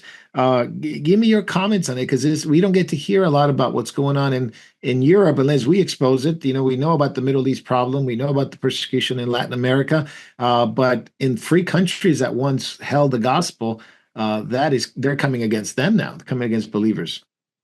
Yeah, look, it's going to spread too. The UK, Australia, we're all following kind of suit too. What happened to Enoch Burke can happen so easily, basically, to each and any one of us, but particularly here, in the Commonwealth countries. We all seem to be going the same route. Unfortunately, we're speeding up to a kind of like a, I'm going to call it like a digital prison where everything's moving electronic and, but put it this way, you can't even open a bank account here. Well, at least with the Commonwealth Bank, they've just changed their policy. You can't actually open an account here now unless you're going to go online banking. You have to do online banking. So you're being forced into this digital world where they've got total control over your money and assets. But the same issue with Enoch Burke faced for basically stating truth, stating biological reality. You can now be imprisoned for between 2 to 5 years here now in New South Wales, Victoria, one other state here too. Now, because of our, I always laugh how they come up with terms, like the conversion therapy law. Okay, we're not trying to convert anyone. It's kind of like we're just trying to get people to wake up to biological reality. It doesn't apply in any other.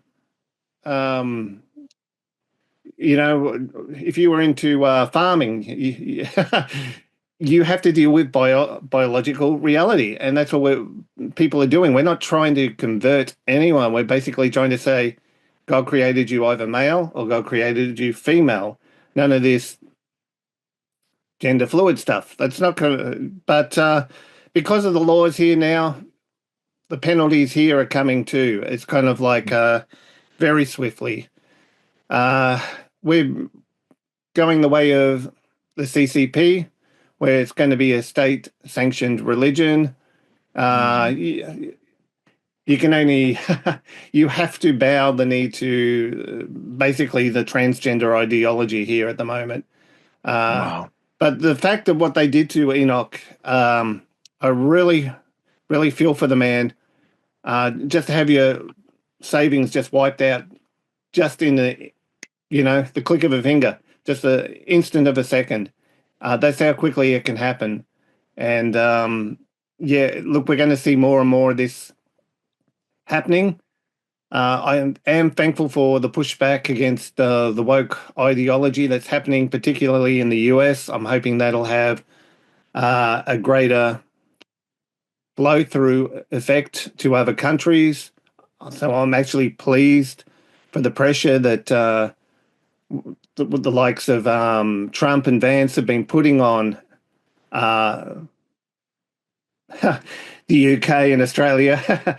I was really pleased when Vance called out the UK, Starmer, when he said, we have free speech here. No, they don't have free speech here, and nor do we here in Australia anymore, unfortunately. But we are going to see this happen more and more. So this is where we really need to keep one another in prayer and actually physically support and meet the needs of one another. When the time happens, when these sort of things happen. But the persecution is going to ramp up there. But just going back to the Iranian situation too, it's kind of like, I think the figure was over like 900 Christians executed in Iran last year. Yeah.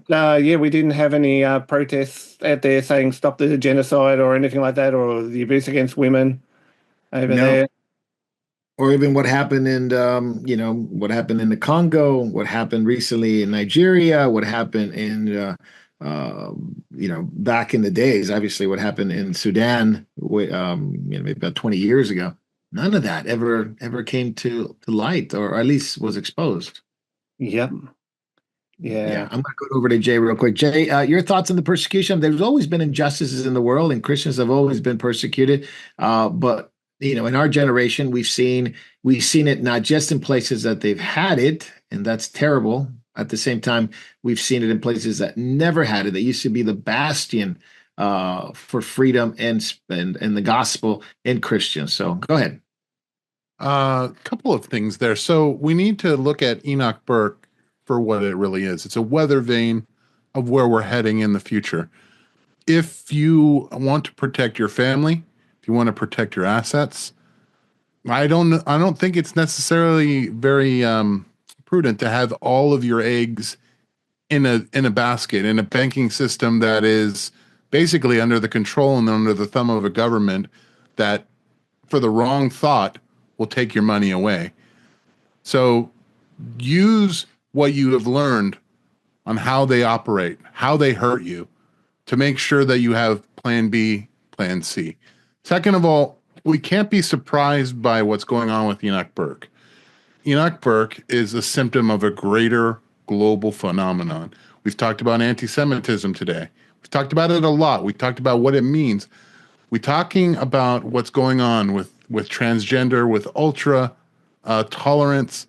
That's all in preparation of one thing, for them to accept a ruler that's going to outlaw Christianity, outlaw true faith in the Bible. That's where we're heading. All of these are symptoms of the system that is coming. These are the building blocks. They're going to build the new Tower of Babel. Now, the last part of it we need to look at is, if you are in the UK, if you are in Ireland, I want to challenge you. We in America or in the rest of the world, it would be hard for us to get any support to Enoch Burke digitally. The government would just take it. But you people in the UK, you have a member of the body that is being hurt. Do you know, if you have a P.O. box, a mailing address for him, you should send him £5. You should send him something to keep the lights on, to keep food on his table for him and his family. Send cash. Yep. Yeah. And cash. I would do it wisely too. I would do it to, say, like a family member that they're less likely to target. Yes. They who can pass it on to him. Yeah, these brilliant ideas. We do need to support believers throughout the world. I mean, we've certainly helped believers throughout the persecuted world that we used to call it. Well, that was China, the Middle East, was Africa. Now is the UK. Now is the Europe, Australia, New Zealand, coming to America here, of course. We do have preachers that have been arrested here in America. We talked about that, especially during the lockdown years, but especially in the UK now, with some of the major, and Scotland, of course, England, Scotland, and have suffered a lot as well. Believers who just basically gone to jail, just for praying, holding a sign. We talked about that lady last week in Poole in England. That was, I think she was eventually sentenced. I got to ask Mike exactly what the sentence was, but it is happening. Jay, to your point, absolutely 100% right. We ought to be not just love with words, but love with deeds. Love with deeds. All right. Well, that concludes our episode of Catching Up with Jacob. We're going to go to backstage and get David and Jay and Davey, if they can, if they want to, answer all the questions that are coming in. We appreciate you sending the questions. Jacob's not with us right now. He is severely jet lagged. He's getting ready for this weekend's teaching, so keep him in prayer. But we are here, and we appreciate you watching and sending your questions, and we'll see you on backstage in just a few minutes. Yeah.